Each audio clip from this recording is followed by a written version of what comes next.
Tell us all a little bit about the AMAM. I know we don't go on a Pro-Am to Texas anymore in Paris, but talk about how that's like a intro starter crash course. If you don't think you're ready to go to a full Pro-Am, how is an AMAM different, and what's the benefit of preparing an archer for the big tournament?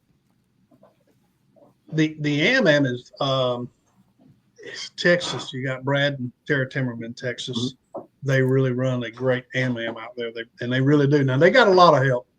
A lot of great people help them, and Neil knows what I'm talking about. But it's a really great shoot.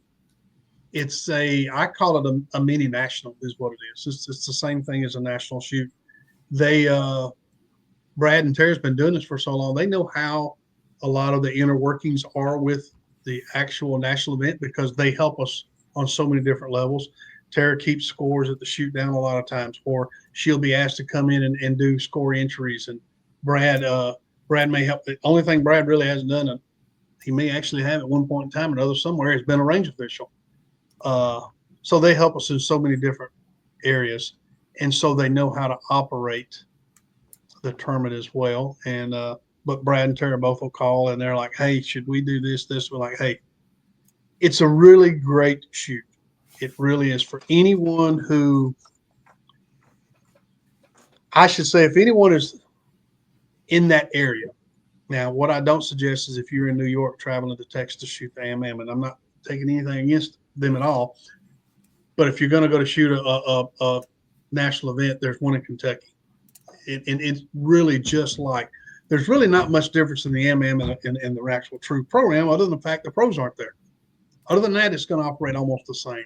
You know, you have your 3D practice range, you have your practice bags, they do a team shoot. Like an elite known distance shoot. And then you have, 20 targets each day for your competitive scores, competitional scores. And it's just, it's a really great shoot for someone who wants to get their feet wet, get their toes wet, and before they jump into the big national event. But it is really just like a national event, other than the fact that the pros aren't there. It's just not quite as large. Where we may run 14 to 17 competitional ranges, they run, I think it's 6 or 7. 6 to 8, I think. Yeah. Well, we do 17, but out of those 17, 2 of those are not really competitional ranges. They're the actual 3D practice range, and then we have the one range, just the elite known, and everything else is a true competition range. But I think it's great. We'll keep supporting it as long as we can and help them any way we can. I think I counted on the scores. We had 17 new, either individuals or families, first time going to the AMAM last year, and I think 15 out of those either hit a Pro-Am that last season or after that, or going this year. So I think it's a great kind of stepping stone to say, hey, come, it's an extra night in the hotel, but you get to shoot twice as much. You got everything there from practice bags to practice ranges, hit the GPO range 2 or 3 times. Yep. It's the deal to study the stats. Yes, exactly. The thing I try to tell everyone too, as far as a true Pro-Am, what builds you to go to a true Pro-Am? If you're nervous, you're scared, you don't know what it's about, first and foremost, there is absolutely nowhere you can go during that Pro-Am and not ask someone that's going to be able to guide you in the right direction.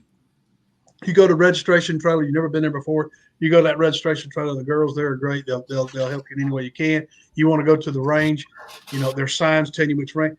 But what I've found out is there's so many other shooters they're so willing to help you, especially when they find out you've never been.